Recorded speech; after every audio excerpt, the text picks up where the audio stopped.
So as a front end, we will start learning HTML, CSS. Many a times we really don't practice much with HTML, but later we try to practice along with CSS. So you will have challenges in understanding CSS, but also you have not done much practice with HTML. So today, part of this video, I'll show you how you can practice HTML alone for any website. Yeah, I'll repeat, you will how to practice HTML alone for any website. But we don't get any website as an example site where I can only practice HTML. Yeah, so today I'll show you one trick through which you can do HTML. Yeah, you can practice HTML markup for any web page. So let's see how it is. So let's say you're a beginner. It is very difficult to identify what is this tag, what is the equivalent tag for this, how they have done this, which HTML tags they've used. So in a moment I'll show you what to do. Okay, so just watch carefully. So you have to right click on page, yeah, be in any browser. So you go to, you get an option called inspect. Okay, have this inspect panel opened. Now in the inspect panel, okay, so go to the network panel. So you will have network panel here, or you will see this more option and select network tab. So soon after that you have CSS section. Now what I am trying to do, I am trying to find out the CSS related to this website, and I am trying to eliminate that CSS and load my page to see how it looks like without having the CSS. Okay, now I clicked on CSS. So you will be able to see in a panel here.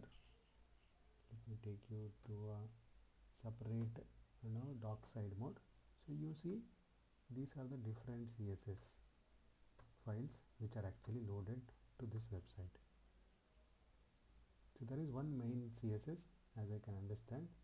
So for me it looks like this is the main CSS, and I'm going to block this request. I'm going to block this file so that you will see that this web page is completely plain black and white without any color and other styles.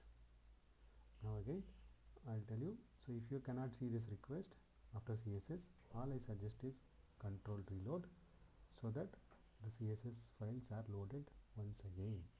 If you don't see these files, if you're able to identify, if you're able to see them, then fine.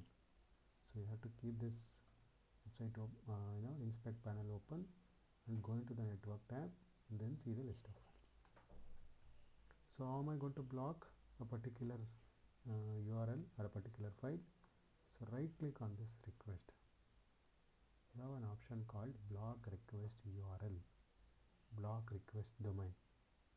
So you choose block request URL, which means I'm going to block this URL from loading. So if not loaded, then my CSS will not be there. So after selecting that option block request URL, let me reload my website.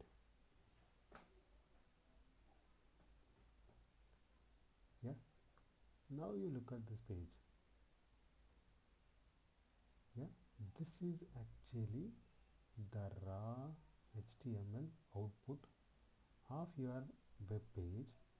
Yeah, of your web page that you wanted to design earlier, but now you can easily recognize the different HTML elements that you have to use.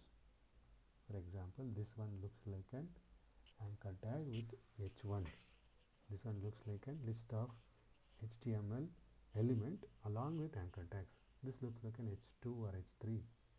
Yeah, below you these things looks like an image, and also I see an anchor tag. Okay, right? So this is a trick. Yeah, so I'm saying quickly once again. So you will have to filter CSS, and then you will get a main CSS file. Yeah, usually main CSS file. If you do HTML5.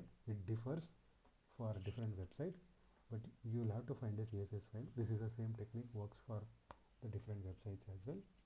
So you select a file, and what we did, we said, block this request URL, and then we reloaded the site. Now basically, so no CSS is applied, and this looks like a plain, raw HTML. Okay, so with this you can actually practice the different HTML tags, and this is very important before you jump directly into CSS and start applying.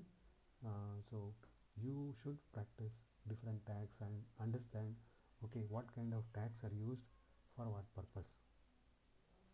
Now let's say again, if I load this URL in a separate tab, now you can compare, okay, so which tags are used for, okay, how they have done this, which element they have used. You compare here, you will see, okay, it's a list tag they have used, and then they have styled it to appear like this. Yeah, start doing this kind of things, at least for a few websites, or until you become good at HTML. Alright, so that's all for now. Yeah, happy learning.